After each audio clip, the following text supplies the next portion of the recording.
Tái sinh vào năm 1992, vợ sinh con gái xong phải triệt sản. Phải làm sao đây? Sáng mùng 4 tháng Giêng, Võ Tòng cầm một túi trà thơm, một túi bánh bơ ngọt, thêm 88 tệ tiền lì xì, đi cảm ơn bà Trương hộ sản. Chuyện này ở trong lòng Võ Tòng mấy ngày nay. Suốt thời gian qua, hắn cứ chạy tới chạy lui khu mỏ Hồng Hội. 3 ngày trôi qua mà vẫn chưa đến nhà bà Trương.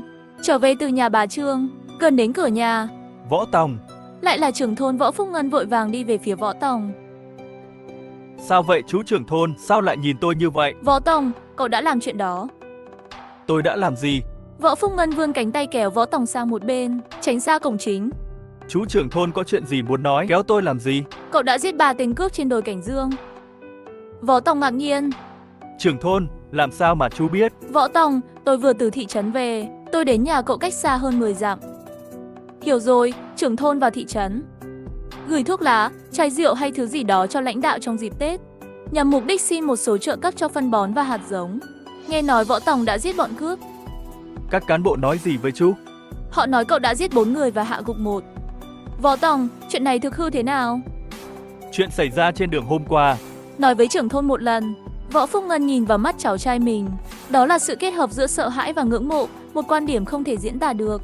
Chuyện từ miệng cảnh sát nhân dân, đến miệng cán bộ chính quyền thị trấn bên cạnh, lại từ miệng mấy cán bộ kia, đến miệng trưởng thôn Võ Phúc Ngân.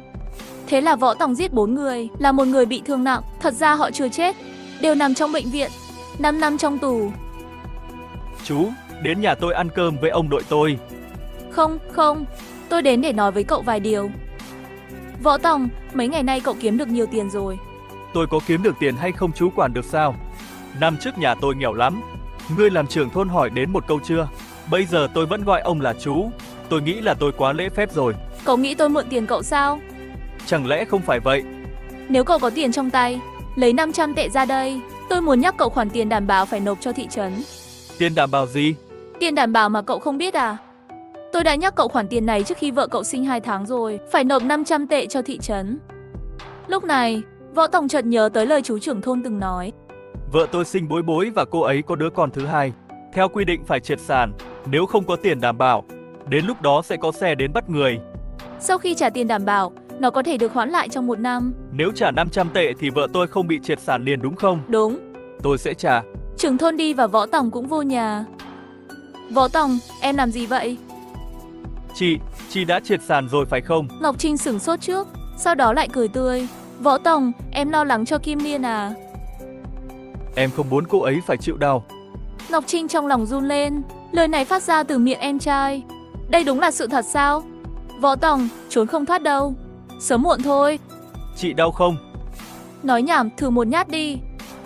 Võ Tòng cũng sửng sốt. Trong tâm trí tôi không muốn vợ mình bị triệt sản. Chú trưởng thôn cho biết họ đi làm vào ngày mùng 8 tháng Giêng âm lịch, thu 500 tệ cũng là mùng 8 tháng Giêng. Đã hứa với vợ. Sau mùng 7 Tết, mùng 8 Tết tôi mua tivi cho vợ. Mùng 8 còn phải nộp 500 tệ để vợ không bị triệt sản. Mua tivi và đóng tiền đảm bảo. Chẳng phải vợ tôi hết tiền rồi sao? Thịt cừu đã bão hòa trong khu mỏ của người Hồi giáo, nhưng khu dân cư người Hán chắc còn nhu cầu. Sáng sớm mùng 5, xe lừa khởi hành sớm. Lại nhà Trương Mậu làng Tiểu Thủy lấy 4 con cừu con. Mã Cường thu mua toàn bộ thịt này. 2.000 tệ cũng đã được thanh toán. Anh bạn, nhiều thịt cừu thế này đủ cho một thời gian rồi. Ngày mai anh kéo đến đây sẽ không bán được đâu. Đợi 1 tháng sau rồi quay lại. Được rồi anh Mã Cường, tôi sẽ quay lại sau. Tôi hứa sẽ cung cấp thịt cừu tươi ngon nhất.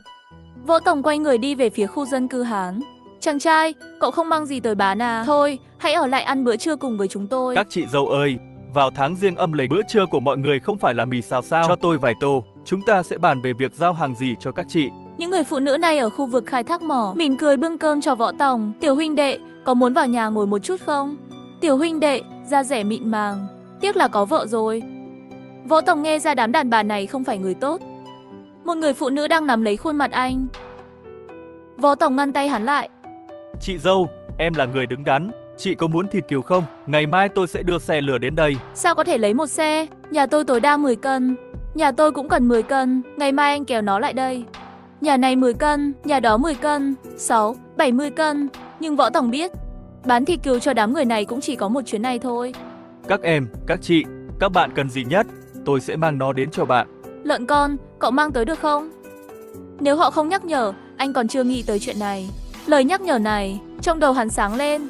Cơ hội làm ăn thứ hai đến rồi, bán heo con. Vợ tôi ở nhà lâu nay cũng rất muốn nuôi 2 con lợn. Những người khác trong làng hiện giờ cũng cần 2 con heo con. Tết cũng sắp hết. Trong tháng Giêng, mọi người chờ người bán heo con vào làng. Dân làng muốn lợn con để nuôi, nhưng đường từ chạy heo đến làng bị tuyết phủ. Xe cơ giới không dám chạy. Không phải là cơ hội tốt để làm ăn sao?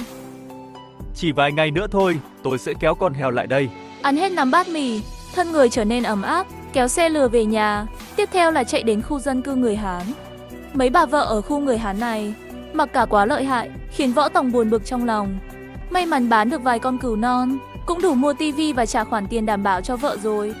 Em trai, em đưa heo con đến được không? Ngày mai có thể đưa đến không?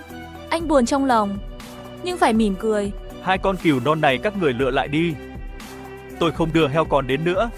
Việc bán thịt cừu non ở mỏ kết thúc vào dịp Tết Nguyên đán này. Sau đó quay lại thị trấn lo xong việc, rồi mới đưa heo con đến.